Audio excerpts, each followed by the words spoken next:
ఇప్పుడు no cost cough syrup తో 60 రూపాయల విలువ గల ఇన్హేలర్ పూర్తిగా ఉచితం. దెబ్బకి దగ్గు జలుబు మాయం.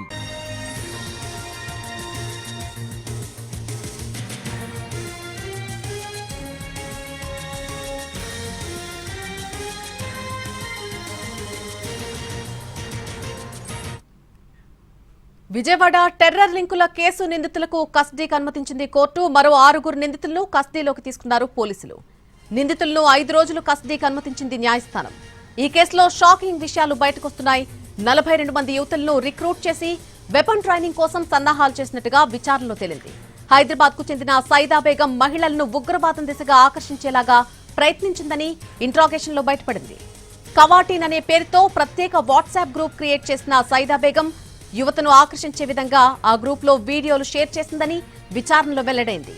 మతపరమైన శిక్షణ తర్వాత వెపన్ ట్రైనింగ్ కు సన్నాహాలు చేసినట్టుగా పోలీసులు గుర్తించారు. వాట్సాప్ గ్రూప్ లో ఉన్న పీడీఎఫ్ ఫైల్స్ ను అధికారులు స్వాధీనం చేసుకున్నారు. విజయవాడ టెర్రర్ లింకుల కేసుకు సంబంధించి పూర్తి అప్డేట్స్ మా ప్రతినిధి శ్రీకాంత్ అందిస్తారు.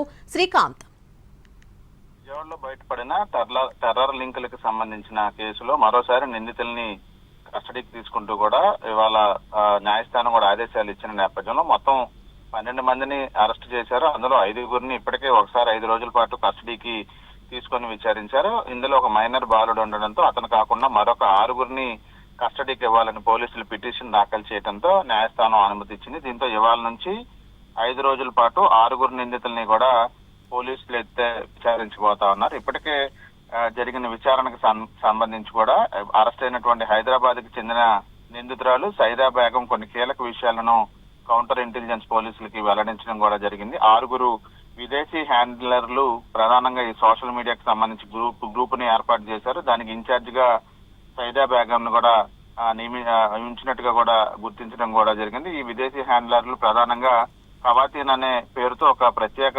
మహిళా గ్రూప్ ను కూడా ఏర్పాటు చేశారు. మహిళల్ని ఈ సోషల్ మీడియా వేదికల ద్వారా ఈ ఏదైతే ఉగ్రవాద ఆకర్షితం వైపు వాళ్ళని తీసుకొచ్చే బాధ్యతలన్నీ కూడా సైదా బేగానికి అప్పగించినట్టుగా కూడా విచారణలో కూడా తెలియంది. ఈమెకు పాకిస్తాను అదేవిధంగా జమ్మూ కాశ్మీర్ లో ఉన్నటువంటి వాళ్ళతో సంబంధాలు ఉన్నట్టుగా కూడా కౌంటర్ ఇంటెలిజెన్స్ అధికారులు కూడా గుర్తించిన నేపథ్యంలో రానున్న రోజుల్లో సైబర్ దాడులు చేసేందుకు కూడా కుట్ర జరిగినట్టుగా కూడా అధికారుల విచారణలో నిర్ధారణ కూడా అయింది. ప్రధానంగా విదేశాల్లో ఉండి వీటన్నిటిని నడిపిస్తున్నటువంటి హ్యాండ్లర్ గా ఉన్న హకీం షుకూర్ గురించి కూడా ప్రస్తుతం పోలీసులు అయితే దర్యాప్తులో ఈ నిందితుల నుంచి వివరాలు సేకరించే ప్రయత్నం చేస్తా ఉన్నారు. పాకిస్తాన్, బంగ్లాదేశ్ తో పాటు ఇతర సిరియా దేశాలకు సంబంధించిన వాళ్ళ పాత్ర కూడా ఉన్నట్టుగా గుర్తించిన నేపథ్యంలో పూర్తి స్థాయిలో ఈ 6 విచారించడం ద్వారా మరిన్ని కీలక వివరాలు వెల్లడించే అవకాశాలు ఉన్నట్టుగా కూడా అధికారులు భావిస్తా ఉన్నారు. ప్రధానంగా ఇన్స్టాగ్రామ్ ఖాతాల ద్వారా వీళ్ళు చేసినటువంటి